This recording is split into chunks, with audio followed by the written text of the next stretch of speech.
இன்றைக்கி பக்கத்தில் இருக்கக்கூடிய இன்றைக்கி இருக்காதில்ல திங்கக்கிழமை போங்க, ஒவ்வொரு கால்நடை டாக்டர்கிட்ட கேட்டிங்கன்னா ஒவ்வொரு கிலோ தருவாங்க தாது உப்பு கலவை, மினரல் மிக்சர்னு சொல்லுவாங்க. தாது உப்பு கலவை 1 கிலோ வாங்குங்க. அல்லது உங்களோட இது கலெக்டர் ஆஃபீஸ்க்கு போனீங்கன்னா உள்ளே போனீங்கன்னா கால்நடை பயிற்சி மற்றும் ஆராய்ச்சி நிலையம்னு ஒரு இடம் இருக்கும். கால்நடை பயிற்சி மற்றும் ஆராய்ச்சி நிலையம், அங்கே போங்க. 20 கிலோ மூட்டையாக வச்சுருப்பாங்க. 1 கிலோ 65 ரூபா. அதை வாங்கிட்டு வாங்க. மாட்டுக்கு அந்த தண்ணியில் கலந்து கொடுங்க. இந்த வெயிலில் போயிட்டு வந்தால் எனக்கு எப்படி வேர்க்குதோ, வெயிலே நிற்கிற மாடு அது. 300 கிலோ எடை இருக்குது. பால் தராதுங்க. பால் தரதில்லை, மொட்டி வலி வந்துடும்.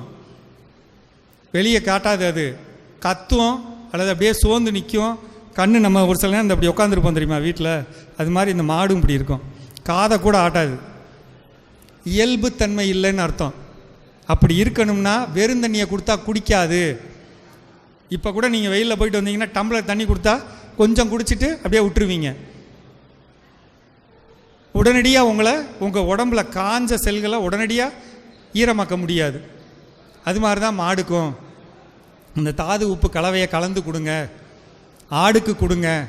வளர்ச்சி எப்போ தான் வரும், மறந்துடாமல் செய்யுங்க. இந்த வேலையை கண்டிப்பாக செய்யுங்க.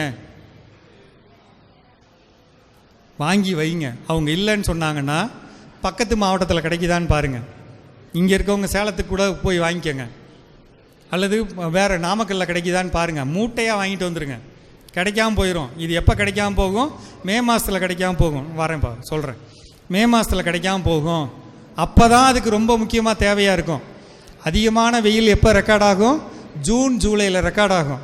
அந்த டைம்லாம் இது கிடைக்காது. முன்கூட்டியே வாங்கி வச்சுக்கோங்க மாடு வச்சுருக்கவங்க. அதுக்காக தான் நான் கேட்டேன், மாடு எத்தனை பேர் வச்சுருக்கீங்கன்னு.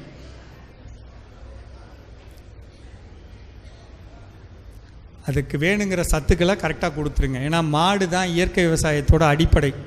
சாணத்தை போடுங்க, ஜீவாமிர்தம் கொடுங்க,